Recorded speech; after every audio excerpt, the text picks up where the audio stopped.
My name is Dale Rollins. I'm the director of the Rolling Plains Quail Research Ranch, which is located in western Fisher County, heart of the quail country in West Texas. And this is a research and demonstration facility that will help us sustain the heritage of quail hunting into the 21st century. It's a 4,700 acre ranch. It's beautiful quail habitat. It's in the heart of quail country, and it's very representative of a lot of the country. So it has a lot of attributes that make it very desirable from a research standpoint. And then also it functions as an education or demonstration situation. So we have field days, various other activities for other landowners to come out and learn that are interested in growing more quail. They can see what we're doing here and try to apply it to their situation. And if we don't actively and proactively manage our quail habitat and our quail populations, even out here in the great quail populations of West Texas, we're going to watch those blink out like we have further towards Dallas and points further east. So we got to learn what we can do to stop the bleeding out here, and then try to manage our quail populations progressively further eastward. One of the things that we've noticed in quail populations over the last 40 years is that quail populations are going like this. They're declining at the rate of about 5% per year, even faster once you get east of Interstate 35. And most of the quail hunters say amen to that. We've seen it. So we're wanting to try to define and apply practices out here that will slow that decline or even reverse it over the next 15 years. We've got to stop the bleeding here first with some of the research that we're doing, and then hopefully move that progression back towards Dallas as we increase bird populations in that part of the world. What we hope to accomplish out here is to find out how to optimize the quail equation to produce more quail. And one of the things that we're looking at is the percentage of hens that are nesting. That's one of the factors that may be a weak link. So we're addressing some of our management, which will be supplemental feeding this coming spring, to see if we can get more of the hens to nest.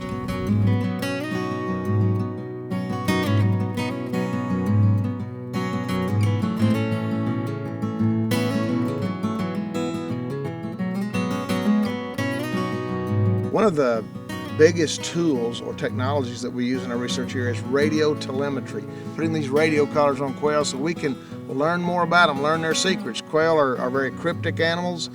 We don't often find their nest, but if you put those radio collars on, we can.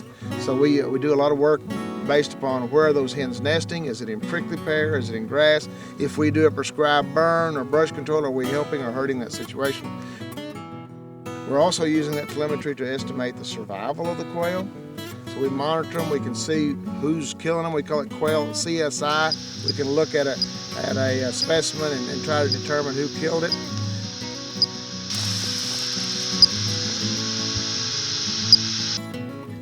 A quail has many enemies.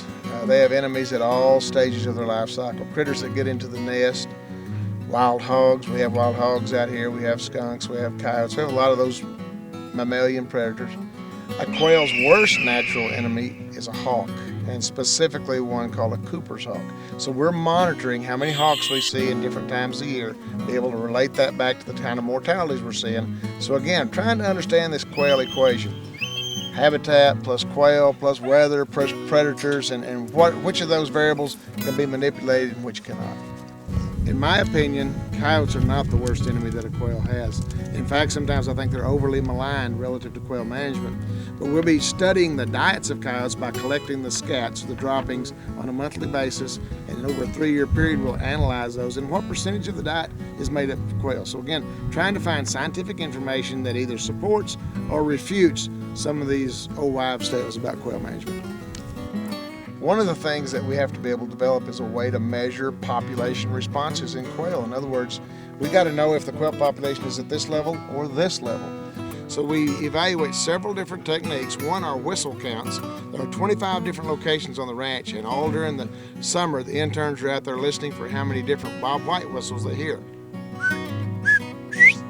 How many different roosters do they hear calling? In the fall, we monitor at those same locations what we call covey calls. And we're again trying to estimate how many quail are out there in this situation. And then one of the neatest studies that we've got going is with the Cesar Clayburgh Wildlife Research Institute. We're counting quail from a helicopter. And it's a high-tech situation. It's a 4-seater helicopter. We've got laser range finders that estimate how far the quail are when they flush, that are Bluetooth wireless communicated to a tablet PC that we have on our leg. It's neat technology, and it's something that I think as we develop that type of technology, other landowners will be able to use it to monitor their quail populations. It takes a number of partners to make a successful venture. We've got the raw ingredients out here, but you got to have money to do it too.